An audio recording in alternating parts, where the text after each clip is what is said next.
नमस्कार, आप देख रहे हैं इंडिया बोल रहा है। मैं हूं आपके साथ विवेक शांडिल। आज की सबसे बड़ी खबर के साथ मिडिल ईस्ट में अमेरिका का सूर्यास्त हो चुका है।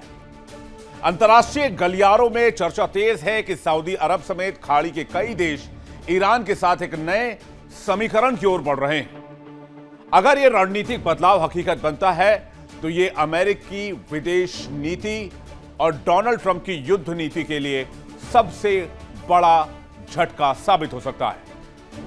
जो खाड़ी देश मिडिल ईस्ट में अमेरिकी सुरक्षा कवच और नीतियों के सबसे बड़े स्तंभ माने जाते थे, आज वो अपनी रणनीति पर नए सिरे से विचार कर रहे हैं। अमेरिका के सुरक्षा तंत्र से खाड़ी देशों में धीरे धीरे भरोसा टूट रहा है, कम हो रहा है अमेरिका के ऊपर से। अमेरिका की कूटनीति, क्षेत्र में बढ़ते सैन्य दबाव की वजह से खाड़ी के कई देश अमेरिका से दूरी बना लेना चाहते हैं, क्योंकि ना तो अमेरिका की सुरक्षा गारंटी काम आई, ना ही अमेरिकी डॉलर काम आ रही है। डोनाल्ड ट्रंप की आक्रामक युद्ध नीति पर भी कई देश सवाल उठा रहे हैं। वेस्टर्न मीडिया के हवाले से बताते हैं कि कैसे खाड़ी देश अमेरिका से पीछे छुड़ाने की कोशिश कर रहे हैं, क्योंकि ईरान पर ट्रंप की बदलती नीति से मिडिल ईस्ट के देश बहुत नाराज हैं। सऊदी, यूएई, कतर और अन्य खाड़ी देशों ने नाराजगी जताई है और अब वो ईरान के साथ एक नए सुरक्षा कवच को रूप देना चाहते हैं। खबर यह भी है कि ईरान से कुछ देश गुपचुप तरीके से डील करने की कोशिश में लगे हैं। खाड़ी देशों को अमेरिकी सुरक्षा पर भरोसा नहीं है। यूएस की नीति स्पष्ट है कि वो वॉर करेगा, जिससे खाड़ी देशों में सुरक्षा जोखिम बढ़ रहा है। उनका कारोबार ठप है, वो तेल नहीं बेच पा रहे, टूरिज्म ड्रॉप हो रहा है, व्यापार ठप पड़ा हुआ है। अगर ऐसा ही सब कुछ चलता रहा तो जो मिडिल ईस्ट पूरी दुनिया के इन्वेस्टमेंट के लिहाज से, टूरिज्म के लिहाज से जिसे सेफ हेवन कहा जाता था, वो तबाही और बर्बादी के नर्क में तब्दील हो जाएगा। और यही सबसे बड़ी चिंता मिडिल ईस्ट के देशों की है। इसलिए ईरान और मिडिल ईस्ट आपस में ही डील कर लेना चाहते हैं, और अगर ये डील होती है तो अमेरिका इस क्षेत्र में कूटनीतिक तौर पर अलग थलग पड़ जाएगा, जिसका सीधा असर अमेरिका की राजनीति, अमेरिका की जियोपॉलिटिक्स और अमेरिका की विदेश नीति और कूटनीति सब पर होगा।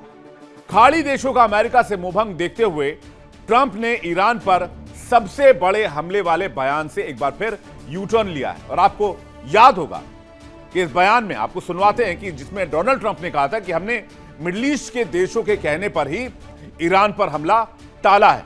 सुनिए। by Saudi Arabia, by UAE, and by Qatar, and by Iran. We were all set to go. It's about at this time right now, and it would have been a massive attack. We're all set to go, but when the allies asked to call it off, you got to sort of say, well, let's see. And the reason they asked is I think there's a deal. There's a deal on hormones, and then there will be a deal on the nuclear, or you might call it the denuclearization of Iran. I call it the denuclearization. जाहिर सी बात है, America pressure में है। अब तक America Iran पर pressure बना रहा है, लेकिन अब अमेरिका प्रेशर में, मिडिल ईस्ट देशों का प्रेशर और खाड़ी में अमेरिका का प्रभाव सिमटता दिख रहा है। दशकों तक इस इलाके की सुरक्षा कमान संभालने की जिम्मेदारी रखने वाले अमेरिका के सामने कई चुनौतियां हैं, क्योंकि खाड़ी देशों को अब अमेरिकी गारंटी पर भरोसा नहीं है।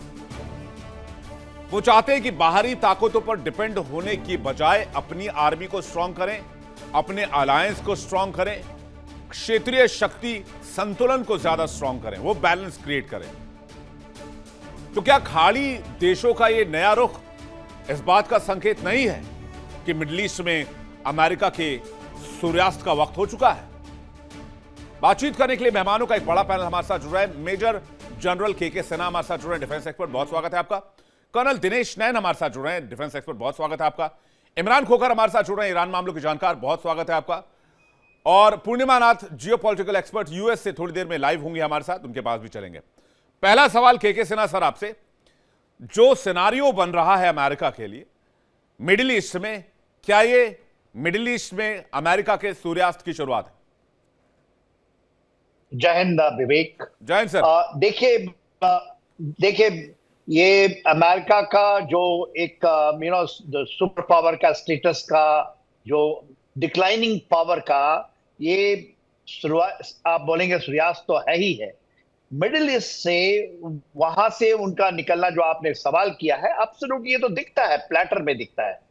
जो चीजें हुई, दो गारंटीज थी वेस्ट एशिया से, क्योंकि America after second world war 1953 में जब उसने ईरान के अंदर में अपने ही लोगों को बैठा करके 1979 तक उनके ऑयल के ऊपर मोरलेस उनका कब्जा, उसके बाद 74 में आपको याद होगा उन्होंने सऊदी अरेबिया से पेट्रो डॉलर की, और पेट्रो डॉलर को समझना बहुत इंपॉर्टेंट है कि हम आपसे जब तेल खरीदते हैं तो जो उसकी भुगतान होगी आप जो करेंगे वो डॉलर में होगा, आप किसी को भी बेचेंगे तो डॉलर में बेचेंगे तेल, और वही पेट्रो डॉलर की है जिसके कारण अमेरिका इतनी ऊंचाई तक गया है। अब जो बातें हो रही हैं खास करके वहां पर, और एक दूसरी कि हम आपको इसके एवज में सिक्योरिटी गारंटी देंगे। आपने देखा सिक्योरिटी गारंटी क्या है, उनके जो बेसिस हैं 19 बेसिस हैं, और हम खाड़ी के देश में जब बात करते हैं, कुवैत को ले लीजिए, बहरीन में लीजिए, बहरीन में तो 5th उनकी फ्लीट है, कतार में तो उनका सेंटकॉम का हेडक्वार्टर है, उसी तरह आप आइए यूएई में और फिर ओमान के अंदर में यदि हम, और सऊदी अरेबिया में, तो इनके एयर बेसिस हैं वहां पर। उन्होंने आज के दिन में तो पहले beginning of the war 50,000 soldiers के करीब उन्होंने इकट्ठा कर लिया। उसके एवज में जो ईरान ने सबसे बड़ी जो स्ट्रैटेजिक उन्होंने टारगेटिंग की है, उनके बेसिस पे ही हमला किया, और वो उसको कुछ नहीं कर पाए। आज जितनी भी त्रासदी है उसी सिक्योरिटी गारंटी के कारण हुई है, उसका एक मेन रीजन है। और दूसरा जो 74 में इन्होंने किया था सऊदी अरेबिया के साथ कि हम ट्रेजरी बॉन्ड खरीद लीजिए, ट्रेजरी बॉन्ड खरीदेंगे तब आप, कोई भी देश खरीदता है तो उससे आपको पेट्रोल मुहैया कराया जाएगा, आपको एनर्जी मुहैया कराई, ये दोनों चीज एब्सोल्युटली एक्सपोज हो गए हैं। और डी डॉलराइजेशन की जो बातचीत चल रही है, वो कहते हैं हम अपनी करेंसीज में कर सकते हैं एक दूसरे। ईरान ने एक बहुत बड़ा बेट दिया है, और उसके बाद गारंटी होगा कि हम कुछ नहीं करेंगे, हम मिल करके पूरी व्यवस्थाओं को करेंगे, कि अमेरिका की सिक्योरिटी गारंटी की क्या जरूरत है। और अमेरिका कुछ ये जमीन पर दिखाई देती है, ना तो उनकी नेवल ब्लॉकेड काम की, ना तो उनकी एयर स्ट्राइक।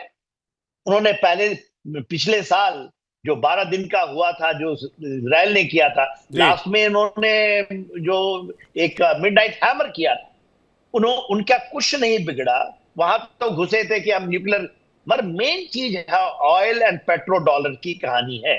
और आज के दिन में उनकी नेवल ब्लॉकेड टोटल फेलियर है, टोटल फेलियर। स्टेट ऑफ हार्मोज को ईरान ने कभी बंद नहीं किया, इसको ये हुआ है 28 फरवरी को, 3 मार्च को उसने बंद कर दिया स्टेट ऑफ हार्मोज। और अमेरिका के पास में पावर नहीं है, उसने पूरी जोर लगा ली, इसको खोल नहीं सकता। उन्होंने प्रूव किया है, और इसी को कहते हैं स्ट्रैटेजिकली, जब आपको बोध होती है, ज्ञान होती है कि हम मिलिटरली स्ट्रैटेजिकली अपने चीजों को करते हैं, हमारे साथ ऊपर वाले का देन है कि हमारे पास तेल है। और आपका पूरा ज्योग्राफिकल जो इनका ये है, ईरान के पास ज्योग्राफी के साथ में नो वन कैन, किसी ने इंटरवीन नहीं किए। तो उस चीज को रियलाइज करके, और 9 करोड़ लोग जो रहते हैं, उन्होंने जिस तरह से साथ दिया है पूरी कंट्री ने, उन्होंने अपनी एक अधिपस्त बना ली है। और आपने बहुत सही बताया, इसका ये सूर्योदय नहीं है, ये इनका सूर्यास्त अभी होने वाला है, क्योंकि टोटली एक्सपोज है अमेरिका। बिल्कुल। कर्नल दिनेश मैन, आपका वर्जन क्या है इस पर? देखिए, मैं इस बात से बिल्कुल इत्तेफाक नहीं रखता हूं। मैं समझता हूं कि स्ट्रेटेजिकली और जियोपॉलिटिकली चीजों को समझना बहुत जरूरी है।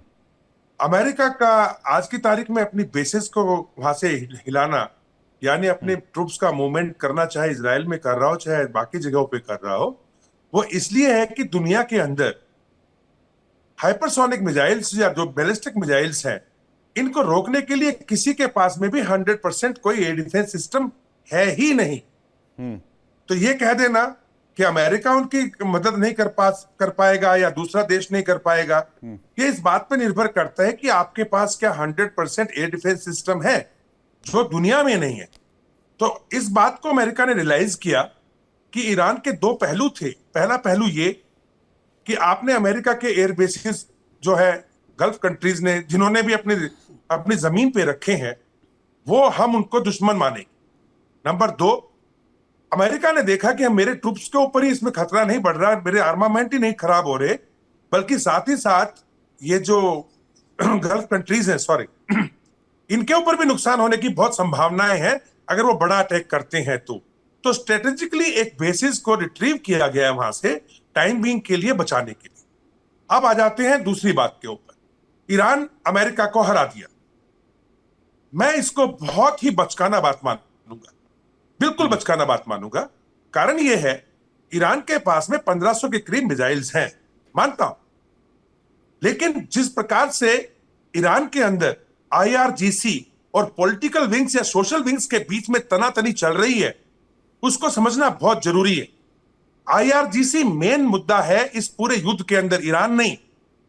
ईरान के अंदर से अगर आप देखें, जब पिछली बार 15 दिन का युद्ध चल रहा था और जब सैटरडे को डोनाल्ड ट्रंप ने हम ये धमकी दी कि हम अब ऐसा युद्ध करेंगे कि सेकेंड वर्ल्ड वॉर के बाद नहीं देखा होगा, अरागची ने तुरंत विदेश मंत्री सऊदी अरब, विदेश मंत्री तुर्की और पाकिस्तान के आसिफ मुनीर से तुरंत फोन मिलाया, बात हुई। इससे पहले अगर आपको याद हो, ओमान के पास में एनवॉय गए थे यूएस के, और ओमान गया था तेहरान। देखिए इंडिया डेली 24/7 अब आपके स्मार्ट टीवी पर। इंडिया डेली मौजूद है सभी डिजिटल प्लेटफॉर्म पर लाइव और लगातार। इंडिया डेली 24/7 हर दिन राष्ट्र को समर्पित।